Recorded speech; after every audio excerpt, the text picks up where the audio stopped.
মরুভূমির ভিতরে যে রব্বুল আলামিন পথের নিশানা তৈরি করে দিলেন, যেখানে গভর্নমেন্ট রাস্তা বানাতে পারে না, মরুভূমির ভিতরে যিনি পথের নিশানা বানালেন মানুষ যেন না হারায়, যে আল্লাহ রাব্বুল আলামিন দুর্গম পাহাড়ির ভিতরে গিরিপথ তৈরি করে দিলেন মানুষ যেন হারায় না যায়। সমুদ্রের ভেতরে নাবিকরা দিনের বেলায় সূর্যের আলো দেখে পথ চলে, রাতের আধারে সে যেন গভীর সমুদ্রের ভিতরে হারায় না যায়। আল্লাহ তাই আকাশের ভিতরে তারকা মণ্ডলী খচিত করে রেখেছেন। সমুদ্রের নাবিকেরা, জাহাজের নাবিকেরা তারকা দেখে দেখে পথ নির্ণয় করে নেন। যে মাবুদ রাস্তা বানালেন জঙ্গলের ভিতরে, পাহাড়িয়া এলাকার ভিতরে, যে মহান প্রভু রাস্তা বানালেন, নিশানা বানালেন মরুভূমির ভিতরে, যিনি রাস্তা দেখায় দিলেন গভীর সমুদ্রের ভেতরে, সেই আল্লাহ রাব্বুল আলামিন আমরা দুনিয়ার বুকে মানুষেরা অন্ধকারে মরবো, রাস্তা হবে না, এমনটি তো হতেই পারে না। আল্লাহ রাব্বুল আলামিন আমাদের জন্য রাস্তা বানাইছেন।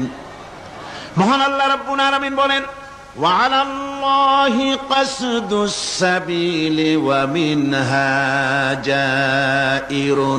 আল্লাহ পাক বলেন সোজা রাস্তা, সোজা পথ বলে দেওয়ার দায়িত্ব আমি আল্লাহর, যেখানে রয়েছে অসংখ্য বাঁকা পথ, অসংখ্য বাঁকা পথ যেখানে, যে পৃথিবীতে, সেখানে সোজা রাস্তা বলে দেওয়ার দায়িত্বটা কার? জোরে বলেন কার? আল্লাহ শুধু সৃষ্টি করেন না, সৃষ্টি করেন, শিক্ষা দেন, পথ বলে দেন, পথটাও বাকি রাখেন না, পথটাও তিনি বলে দিয়ে দেন।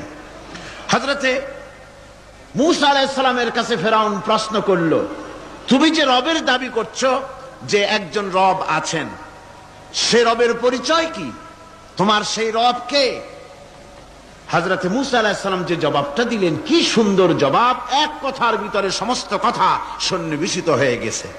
ফেরাউনের প্রশ্নের জবাবে রব কে, এ কথার জবাব দেওয়া যায়, হাজার হাজার পৃষ্ঠা লেখা যায় রবকে, তার পরিচিতি। আমি যদি এখন শুধু রব শব্দের ব্যাখ্যা করি, তাফসীর করি, রাত শেষ হয়ে যেতে পারে, ইনশাআল্লাহ ব্যাখ্যা দেওয়া যাবে। কিন্তু মূসা আলাইহিস সালাম কি সুন্দর একটা জবাব দিয়া দিলেন রবকে, শোনো।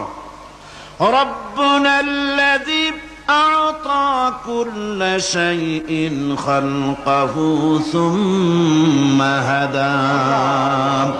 রব হচ্ছেন সেই, আমার প্রভু হচ্ছেন তিনি, যিনি সমস্ত সৃষ্টিকে, সমস্ত মাখলুকাতকে যিনি সৃষ্টি করেছেন, আর সৃষ্টি করার পর তার চলার জন্য পথ তৈরি করে দিয়েছেন। তিনি হচ্ছেন আল্লাহ পাক, যিনি সৃষ্টি করেন